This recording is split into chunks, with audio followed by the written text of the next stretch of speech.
Hey D, we'll give everybody 3 minutes to get on. That's fine. I have a question. Is there a map for city maintained area or no? Is there a what? So this guy that's wanting to put in this offer, he wants utilities put in. He doesn't want septic. He wants city utilities. And so the house has a septic and I'm waiting on a response from the city to find out if it has. Chris had me call somebody this morning to see if the city could connect, if he could pay to connect to city waste. I've been trying to find a map of Lakeland that can show me like where there's city waste Oh, for, talking about where the sewer lines are?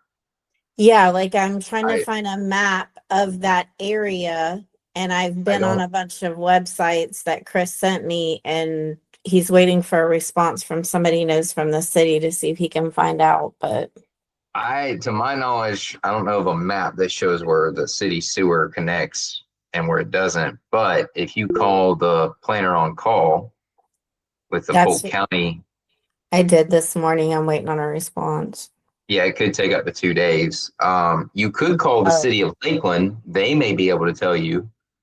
I don't know, but I would think Polk County would be the number one person that I would call the planner on call. yeah, they said it could take up to 2 days for a response, and he's wanting to put in an offer, but he doesn't want to do that if that can't be addressed. So, Yeah, I would just tell him that you're waiting to hear back from the county, but let him know that that's not going to be a cheap service tying into the city sewer unless it's already on that street.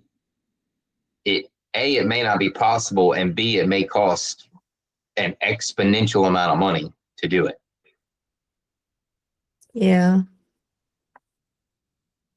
everything on Lake Hollingsworth is city sewer, is it not? Lakeland's weird. There is areas of Lakeland that the sewer is literally on one street and it's septic on the other. Oh, okay. But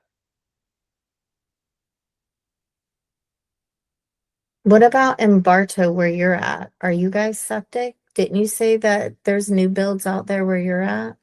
yeah, we're all on septic out here, Hmm. which is what I prefer. I don't want to be on city sewer Why is that? because when you're on city sewer, you get charged for every gallon of water you use, and for every gallon of water that you use, they charge you a gallon of waste. So you're getting kind of double charged in essence being on sewer. Um, I prefer being on septic because if anything goes wrong, you can fix it for a cheap amount. Normally, if your sewer line goes bad, even if it's in your yard, they make you pay for it to connect back to the main um, city. Oh. Once you So pass, there is a selling point to sell it as a septic. Basically yeah, what you so just said is a selling point, is it not? it is because think about okay, if your sewer line is in the right of way, right, which is out by the road, you as the homeowner, the minute it crosses into your property, are responsible for that entire sewer line to your house. And you're still responsible for everything inside your house. So if that sewer line goes bad, you still have to dig it up and pay to have it connected back to the main city sewer at your expense. And Chris And knows that because Chris has had to do that before. yeah, that's what he was explaining to me this morning, because when we were talking about it, I asked him because the doctor asked me this morning early, and I was just like, they mentioned it yesterday, but it was like in passing. And I asked Chris, and he said, yeah, talk to Matt because we had an issue. And I was like, oh, okay. Yeah. And So so, it's not necessarily a better situation, which people don't, a lot of people from up north just assume that city sewer is the way to go. Septic, if anything's going to go wrong with your septic, 9 times out of 10, it's going to be your drain field, not your septic tank. To replace a drain field could be from anywhere from $4,500 to $6,500. And, you know, if you're going to buy the house and it's already on septic, you would do a septic pump out and inspection. So if anything's wrong with it, you're going to make the seller pay for it anyway, if there's an issue. So he could end up getting a brand new drain field if it's bad, and then everything's good to go. He won't have to worry about anything. Out of curiosity, how long does a drain field last if he was to ask? It could last 50 years. It just depends on a lot of different variables, but it all hinges on the way that they use it, making sure they don't like put heavy things driving over the top of it. Or I've had clients not pay attention and pour concrete slabs over it and crush it and mess things up. So it's just being aware of where the septic and drain field are and making sure that you treat it properly. Got it. Thank you. So, how's everybody doing today? Everybody good? Looks like we got, let's see here. 1, 2, 3, looks like 3 of us on here. Oh, somebody else just jump on. Yep, Garrett. All right. So, I guess starting off, Dee had a question about septic versus sewer. I don't know how many of you heard that, but it doesn't necessarily mean, I want y'all to understand when buyers are asking about that, sewer doesn't always mean that it's better to be on a sewer than a septic. A lot of people have a misconception of that, but that's not always the case. Especially if your house is not tied to sewer and you want to try to nix your septic tank and tie it into the city sewer, you could be paying an exorbitant amount of money to the tune of over $100,000 to connect it if it's not nearby. So those are things that you want to know when you're talking to buyers about, well, if the house isn't on sewer, why would I buy it? I've heard that, you know, septic tanks and drain fields are the wrong way to go, because if they're from up north, maybe they have this stigma that they're bad, right? They're not bad here. We have a ton of them here, and they're actually not that expensive. So, I know, Sarah, you've been on the call quite a bit. Tim, you've been on the calls quite a bit. Garrett, you're quite a bit newer, but you still have experience with showing clients homes. But I really want to just kind of get into when you meet with them for the first time. I always make it a point when I'm showing homes, especially the first time, I tour the home with them and I point out any imperfection or any upgrade that I see that's worthwhile talking about. And what I mean by that is, right, like if you go in the kitchen and it's got nice granite or quartz countertops or whatever, I'm going to point that out and talk about how the kitchen obviously has been upgraded. Same with the bathrooms. The first thing I do when I pull up to the house is I'm going to look at the roof and see the condition of the roof. And I'm going to try to see if there's any notations on the listing stating how old the roof is. If you guys are not aware, if you go on MLS and you're looking at the home on MLS, at the very top where those little different hyperlinks are, like where you would click to set up a showing and showing time, just to the left of that, sometimes will be a paperclip. That paperclip should have all the attachments for the property. All the new requirements make it to where there has to be a flood disclosure on there. So if there is no flood disclosure attached on MLS, if you ever go to put an offer on that house, you're going to have a flood disclosure when you get your paperwork. Number 2 is a seller property disclosure. If they do not have a seller property disclosure attached on that paperclip, that is another item that you're going to have whenever you you go to put in an offer. I would want to see that before you even put the offer in, because what if there's something that's notated on that seller property disclosure that maybe is important that could hinder what you're going to offer on the house, right? So if you don't see a seller property disclosure listed on the MLS before you ever put in an offer, I would highly recommend that you ask for a copy of one, because normally that's where we're going to see how old the roof is to begin with. It should be on that document.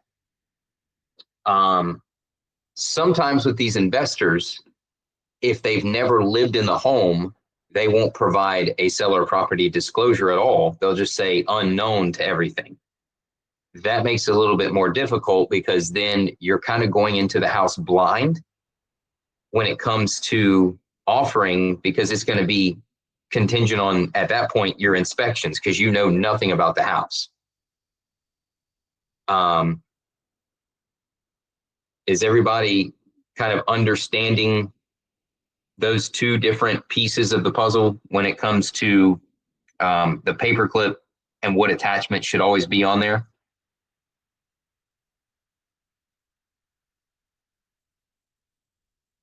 Typically, if it's in an HOA, they should have an HOA attachment on there. If it's older than 1978, there should be a lead-based paint disclosure on there as well. Again, a lot of these agents aren't the greatest agents, so they don't put anything on there, and then it's up to you to chase that stuff down. But what you don't want to do is not have any of it and then turn in a new deal template and half of your info is incorrect because you don't have it.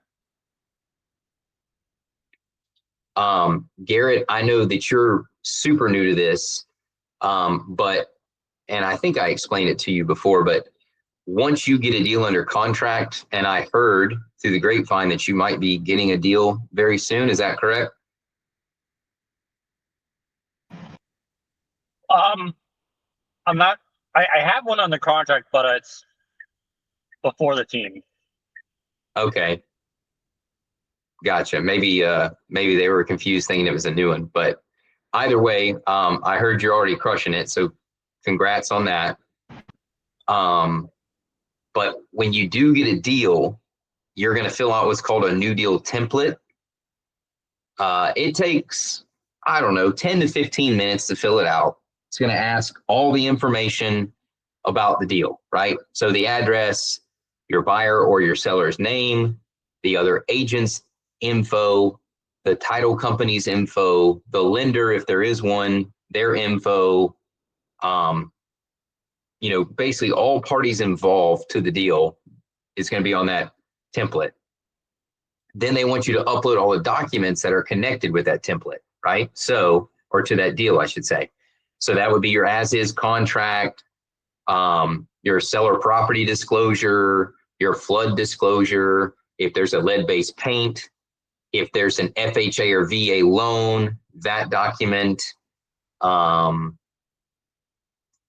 your pre-approval letter. You always want to put a GG writer on there if you're on the buy side. Everyone on this call, please listen to this. Okay. With these new rules, when you go to type a contract, if you don't already have a BBA, a buyer broker agreement signed by your buyer, then you will want to send that with the as-is contract for them to sign it, okay? Because you're going to need to have a copy of that, and it needs to show that it was signed at least the same day as the offer for auditing purposes. Otherwise, you could potentially get fined if someone ever investigated that you didn't have one and it was signed at a later date than your offer. Does everybody understand that? Okay. Now, on top of the BBA, right, when you go to start getting your documents signed, if you haven't already asked the other agent, which I would make this part of my ritual, before you even offer on a house and type up an offer at all, the first thing I would do is I would highly recommend that you call the listing agent and ask them what the compensation looks like. That is super important because compensations can no longer be advertised. So think about if a seller says to the listing agent, I'm not willing to pay a compensation whatsoever, and your buyer does not have the liquid funds to pay you a compensation, then you're in a pretty big pickle, right? Because if your buyer ain't got no money and the seller ain't paying no money, then how are you going to get paid? Right? It's pretty important. So the first thing that I always do is if my client is interested in that property, I'm going to call the listing agent and ask them what the compensation is. And I tell them that I have a BBA for 3%. Right? So if they say, well, it's 2%, I'll say, well, look, I've got a buyer broker agreement for 3. I have to get paid 3. Is this an even split? Because I've got to pay a referral fee on this, so I have to collect 3%, and my buyer doesn't have the funds. Right? That is the rebuttal I'm giving every single listing agent. My buyer does not have the funds. I have a BBA for 3%, and I need to collect 3%. So your seller is going to have to pay that regardless of what you have under contract with them. Does everybody understand that? Does anyone have questions surrounding that?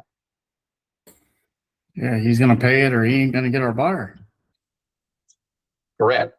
And I just had this situation happen. This is no lie. It happened to me about 2 months ago on a house in Cypress Wood.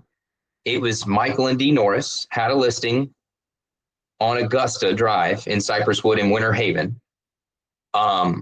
When I talked to them about compensation, the original conversation from Mike was just throw it in there and we'll get you taken care of. Well, when I threw the offer in, they came back and said, oh, well, the seller said they're not willing to pay any compensation. I said, well, we have a problem here because my buyer is not paying compensation.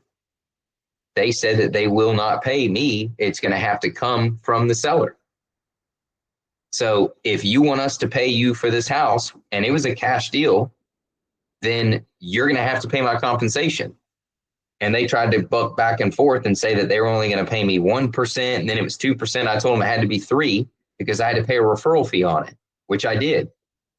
So I said, it's either 3 or we don't have a deal.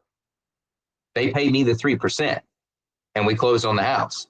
So sometimes you just got to get stern with these people and let them know, like, hey, if your seller is a real seller and wants to sell their home, especially in an environment right now where homes aren't necessarily flying off the shelf unless you have something really special, you're going to have to pay up. Otherwise, good luck to you, right? Because there's houses everywhere for sale. So I want y'all to understand that you have to grow a backbone in this industry, and you have to defend yourself and speak up for yourself, because if you don't, other people will take advantage of you, including your own buyers, and they will run you over, right? So you have to be blunt, upfront, and stand your ground with people. Otherwise, you're going to get ran over all the time. Does anybody have any questions surrounding that? So with that being, is that towards realtors as well? Absolutely. There are realtors that will try to take advantage of you. There are sellers and buyers that will try to take advantage of you, right? So if you don't stand your ground and let them know that you are the licensed professional, you will get walked all over. Same with when you're going to meet a buyer, about making it apparent to them how important your time is, right? Your time, everyone on this call, y'all's time is just as important as everyone else's. There is no one's time that is more valuable than yours, right? Garrett, you got your hand up? Yeah, like I was in the same situation, and what I did was, because they wanted to offer me 1.5%, and I just told them, look, we're giving you a full price offer. I've even talked with them because I know the buyers. They don't want me getting paid less than 3. They're willing to walk off because of that. Yeah. And I bet you they paid you your 3%, didn't they? They gave me my 3%. Absolutely. Because any seller in their right mind that really wants to sell their home, I mean, let's just go through raw numbers here. We're going to make a very quick example, right? We're going to say the house is $325,000 because that's about the average sales price right now.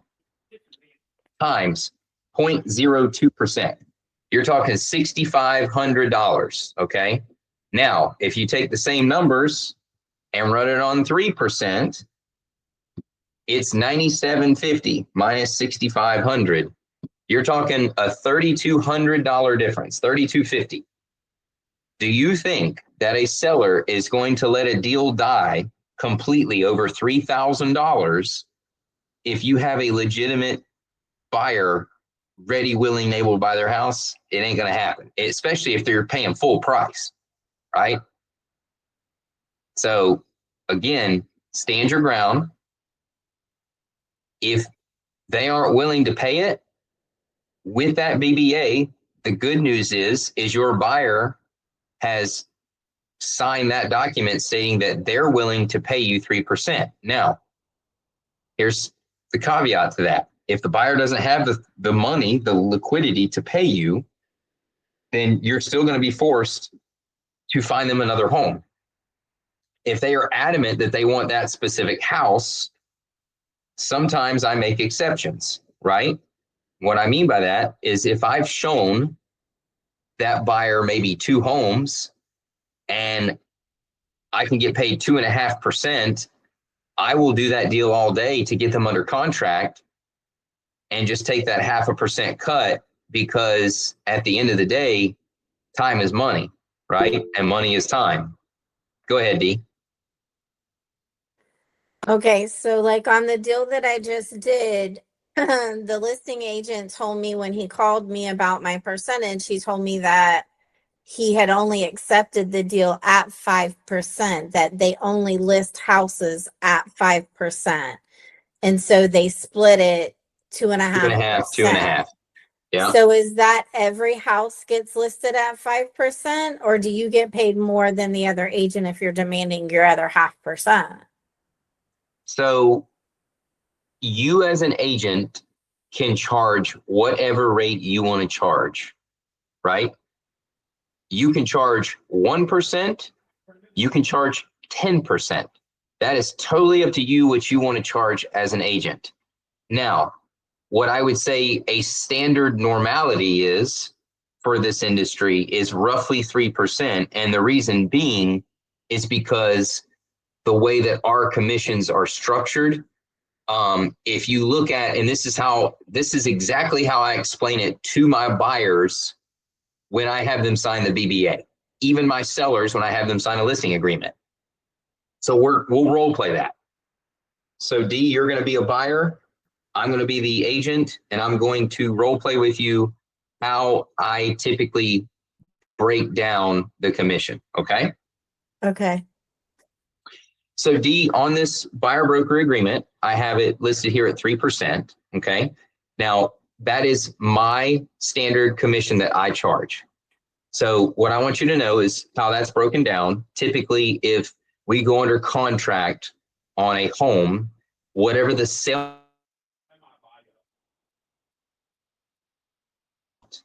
Now that doesn't mean that I get that full amount, because I have other fees I have to pay, right? So how I want you to look at that is on that 3%, typically 1% goes to my brokerage. Another percent is additional fees that I have to pay and taxes. So I typically collect roughly 1% when it's said and done. Okay. So even though I'm getting 3%, my true net is roughly about 1%. Does that make sense? That makes sense. Okay. That's exactly how I explain it to everybody when I'm talking to them about commissions, when it comes to a listing agreement or a buyer broker agreement. And when I'm doing a listing agreement, I explain to them the importance of paying another half of a portion of commission to a buyer's agent who's bringing a buyer for that specific reason. Now, we'll get into listings in another conversation, but that's essentially how I explain it to people. And I feel like it kind of helps them to understand it more too, because a lot of people don't understand how we get paid anyway. A lot of people a year ago, when these all these different rules changed, they just assumed that we all made 6% of every single deal, and that we were just, because they see these TV shows with all these rich millionaire agents on there, right, collecting all these fat paychecks, and they just thought that we were all the same. Unfortunately, Right. that's not how it works. And if you Google what the average realtor makes in the United States, they only make $50,000 a year. So that's an average. Obviously, the majority of our agents that are doing deals are crushing that. Last year, Pam doubled that, and that was her first year real estate. She made over 100 grand last year in her first year. So, the money's out there, but you definitely got to grind. Right. So so I understand that part, but whenever we're dealing with like the seller's agent and the deal's closing and they call you and say, like Garrett said, like he stood up for his 3%, when they're listing the property, they do set it at 6%. And so if I was to list a property, I'm going to set it at 6% because I know another agent has to be paid. Or would I set it up as 5% because that's the standard? And so we don't rebuke that, or we Standard. do what Garrett did. There's no true standard. It's your Okay. standard, right? So for instance, with me, my standard is 3%. So if I list a home, I normally am going to list it for 6% because I'm planning to pay 3% to the other agent, and I'm going to collect 3%. I always split equally on my commissions. A lot of listing agents don't split equally, which in my opinion is a spit in the face, but that's the world we live in. And that's why I always ask a listing agent, if it's not a 3% commission, is it an equal split? Because some agents will take 4% and pay you 2%. I've even seen where some agents collect 3.5%, or 5% and pay 2%. That's what I was wondering. Yeah. Now, they can lie to you, right? And I've had that happen where I saw the Alta and they were making like double what I made.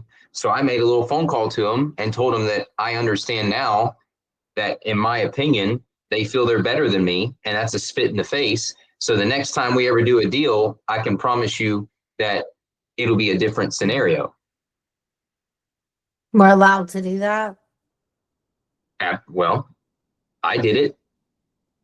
Didn't really care what the other agent thought because I was going to stand up for myself and voice my opinion of what I thought that they were, which is a piece of trash. I just don't want to get the brokerage in trouble because you know how I can say some things. Well, if you ever have an issue like that, you can always just call me first. And that goes to everybody Okay. here. If you have an issue, call me, Sam or Angel first. But this is where you guys have to have a backbone, right? Don't let people bulldog you and run you over, because they will if they see they can take advantage of you.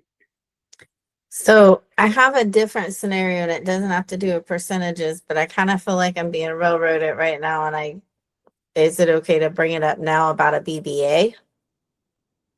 What is it in reference to on a BBA? So Angel referred a client to me. I spoke to him on Friday. I told him I would send the BBA over on Monday because he and I both weren't going to be available over the weekend. And he said that was fine. And then I got the BBA ready. I was going to send it over before we started. We spoke, everything was fine. He knew that the BBA was coming. I received a phone call today between meetings from a realtor out of Tampa that said she claimed she got the same lead from some type of lead source and they signed the BBA and then called her on the phone and said, thanks, Deanne, for sending over the BBA. We haven't signed in return, and left her a message. And in the process, she called him back and said, hey, I'm not Deanne. I think you have me confused with somebody. And so he's an elderly gentleman. And my phone call with him is today at 3:00. And so she said, well, I have a signed BBA. So would you like to split the commission 50-50? I'll do all the paperwork and you to do the showings. And I'm inside of me, I'm kind of like, I said, well, have you spoke to him? She's like, yeah, briefly on Friday. I said, well, we spoke for like an hour and a half on Friday. And she's like, well, I just called him this morning, only because he called me back about calling me your name. And then he said, well, you're not Deanne. And she said, no, but I'm so-and-so. And he's like, oh, I spoke to you on Friday too. But I guess he had spoke to her before he had spoke to me, because he told me he talked to someone else, but he wasn't sure who it was. And now I'm kind of in a position where I call the client and say, hey, you signed a BBA for somebody else? She has a signed BBA. I can't do anything. Like, do I stand up for myself? Like, what should I do now? Because now it's a different situation than just closing the deal. So that's kind of a gray area, right? Like if the guy, obviously, maybe he didn't do it on purpose, but if he signed a BBA with someone and he signed a BBA with you, technically he has two legal binding documents that he could potentially have to pay commission on, unless he wants to cancel with the other agent or with you, right? So technically, some agencies charge a cancellation fee, which I think is wrong, but it hinders on like what he signed, right? Like I have no idea what he signed with that other agent. I personally wouldn't split a deal with her when she's not even with our brokerage, because who's to say you're going to get paid, right? Unless you get a referral agreement from her stating otherwise. But it's just one of those things where in our line of work, again, buyers can be liars, so can sellers. Now, if he's an elderly gentleman and doesn't necessarily know what he signed or what he didn't sign, I'm not going to say he did it maliciously, because obviously he didn't know. But well, it's he just a what called if. her and called her my name because it was the number that was sent about the BBA. So I'm like curious, like if he even knew, but like I don't want to, like Yeah, but it doesn't matter at that point if he signed a legal document with her, unless he cancels with her. And that's a discussion you could have and say, hey, I had this agent reach out to me and said that you had also signed a buyer broker agreement with her. I just need to know what direction you want to go in, because technically, if you've already signed something with someone saying that they're representing you, then I'm not supposed to be involved, and vice versa. So if you want me to help you, I can, but you're going to need to cancel with that other agent in order for me to help you. okay. Thank you. Mm-hmm. Now, I know we got a little bit off topic here. I'm going to kind of back up again to where I talked about the first thing you want to do is call that listing agent about compensation. The reason why you want to do that is because you need to know what that compensation looks like. Now, again, this is up to you how you want to do that. Like I said earlier, if I've only showed the buyer a couple houses and I can get a 2.5% deal done, I'm going to take my 2.5% and going down the road. If you want to be adamant that you get paid 3%, again, that's your choice. That's the cool thing about this is you can make that decision how you see fit. If I've shown that buyer 100 houses for 6 months, you better dang well believe I want my 3% because I've put in a lot of time and effort, right? So again, it's kind of all at your discretion on how you do that, but that's typically how I do it. When I list a home, I normally charge 6% standard, but if it's a friend, family member, or past client, I do it for 5%. And then I tell them personally that if there is no other buyer's agent on the other side, if I were to double side it, so to say, and have the buyer and the seller, then I typically reduce it to 4% to give them even an extra break. That's just what I do for my clients. That does not mean you need to do that or have to do that for your people. Okay. Now, when the other agent tells you what the compensation is, you also need to know where the compensation is coming from. Is it coming directly from the seller, or is it coming from the listing agent's brokerage? Because there is going to have to be what's called a compensation agreement that is signed by either you and the seller or you and the other agent, stating who's paying that commission and how much it is, right? So when you go under contract, if you don't have that compensation agreement signed and you don't have a GG rider, then you might not get paid at all. The GG rider is super important to have with your offer because that states that everyone understands that the offer is contingent on you getting paid your commission or there is no deal, right? So that is a super important document that you want to attach with all of your offers, stating that, look, this offer is contingent on me getting paid my commission, and without that, this offer is null and void. Does everybody understand that? Yes. And that's one of the documents we send for them to sign when we send the package, right? Yep. When you go to send your as-is contract and all Yes. your other documents, that GG rider is going to be attached with that. And if you have a compensation agreement already from the other agent, then you can go and attach that. If you don't, then I typically go ahead and send a compensation agreement as well, coming from the seller with my offer. Okay, perfect. Unless I've been told otherwise from the listing agent or they've sent me a document proving it already. Okay.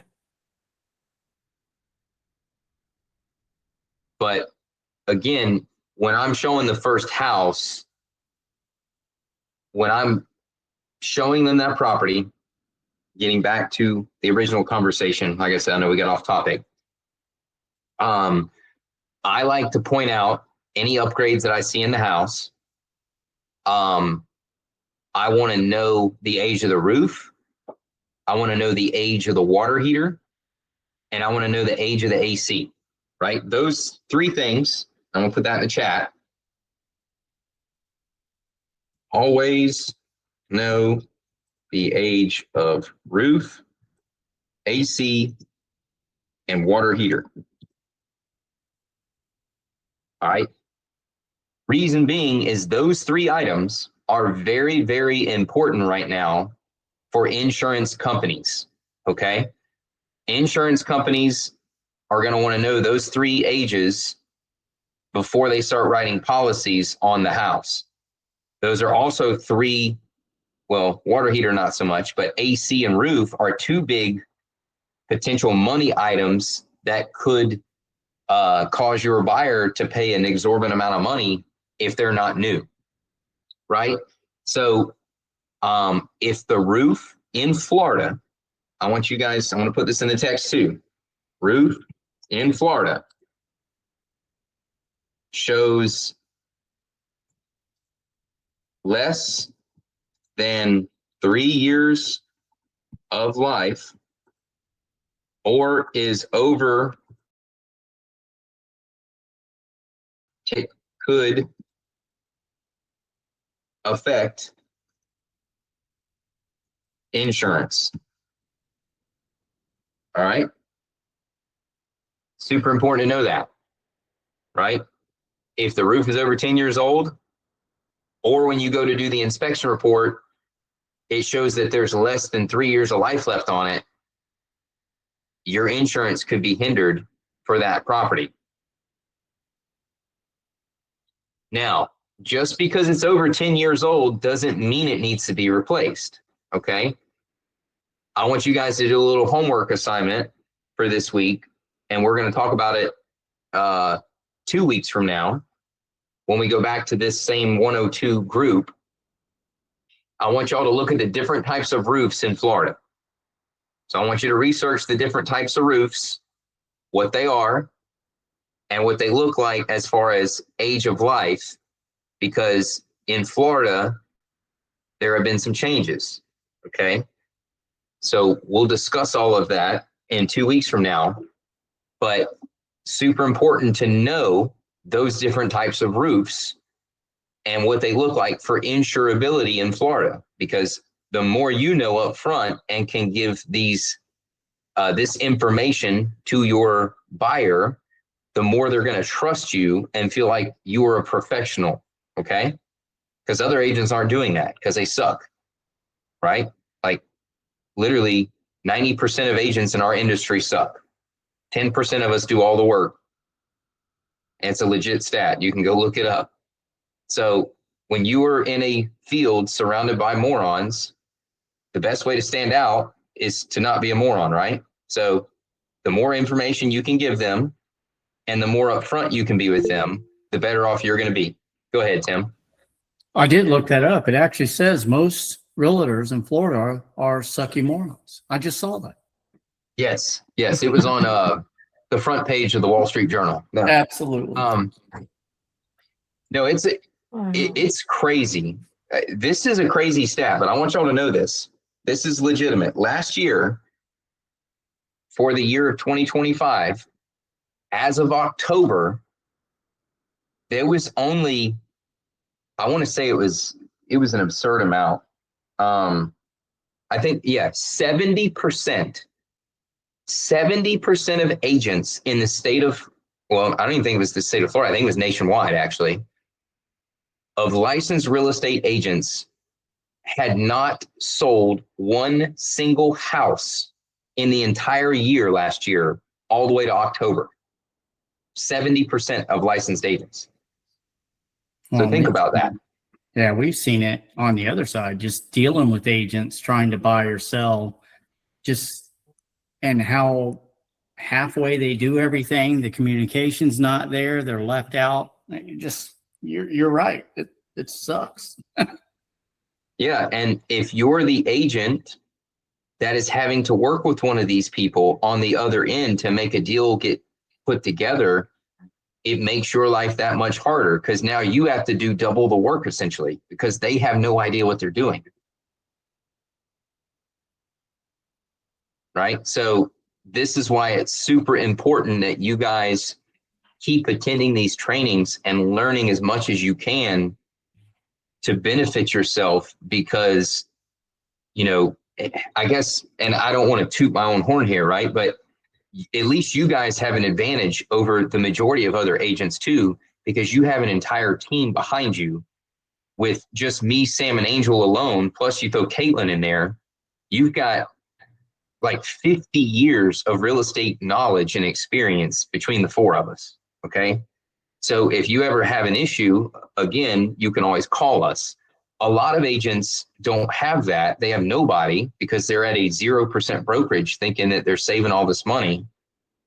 and they don't know what they're doing. So all they are doing is creating a liability for everybody involved. Right? So again, the more you know, the better off you're going to be, not only for your clients, but yourself involved with not getting sued for doing something as a licensed professional that is not considered up to par. Does that make sense?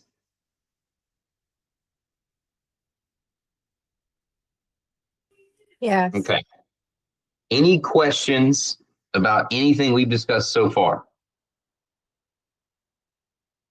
No. Okay. So, again, the first time I meet with people, I want to try to let them know what that process looks like. One second, I'm getting a call. Let me send them to voicemail. Okay. Sorry, it was another agent. Not only do I pick out good things about a house, but I will also pick out bad things, right? So when I'm showing a house, I look at every single ceiling in every single room. If I see staining anywhere, I'm going to point it out to the buyer. Now, that doesn't necessarily mean that the roof is completely shot, because it could be an old stain. Maybe the roof was replaced last year and the stain is old, right? That doesn't necessarily mean it's bad. But I still want to point it out so that the buyer knows that I'm honest and upfront with them, right? The more you can build that trust with them, the better off you're going to be. I try to pick out anything that I see that could be detrimental to the house, right? So again, we're here to sell a property to someone, but we're not really selling it on, we're not selling it on the property, right, to the client. The client is picking the home that fits their needs the best. All I'm trying to do is get them in front of the properties that I know fit their needs the best, because I ask them what they're looking for specifically, right? So when I'm in a home, I'm not trying to sell that home to anybody. It's going to sell itself as long as I've done my part in listening to what they're telling me they want. Does that make sense? Yes. And that will set you apart too, because people can sense desperation. Okay, they can see through that. If you come across as a used car salesman on every single house, just trying to get them to put an offer in, they can see through that. And more than likely, they're probably going to start trying to find another agent. But if you show them that you care and that you're listening, 9 times out of 10, they're going to be your client forever, because it makes a huge difference. That's another thing that we try to teach you guys here, is how to grow that business, right? So if you take these steps that we're teaching you and you do these types of things, these splits that you're paying today on these Zillow and Rocket leads that suck, right? You're getting a haircut today, but you're building your book of business for tomorrow. So when you're 3 to 5 years into this industry, you're going to have enough residual business to where your phone is going to be ringing and you don't have to take those Zillow calls, because these are going to be clients that you got 3 to 5 years ago that are now calling you back to buy and sell, or referring you to friends, family, and coworkers. And then you're not having to pay those ridiculous splits anymore, right? That's what we want to teach you, to be more efficient, how to grow your business, and eventually not have to pay those crazy fees.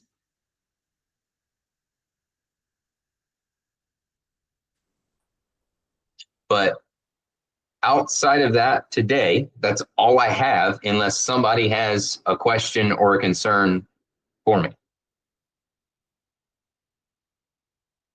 No, I think that covers it for me. All right. Sarah, you good? Yeah. All righty. Tim, I saw your thumbs up. Garrett, you good? All good here. Okay. Well, that's all I got. Y'all make it a great day, and we will see you in 2 weeks. Thank you. Thanks, brother. All right, for the thank you. time. Take care. See you.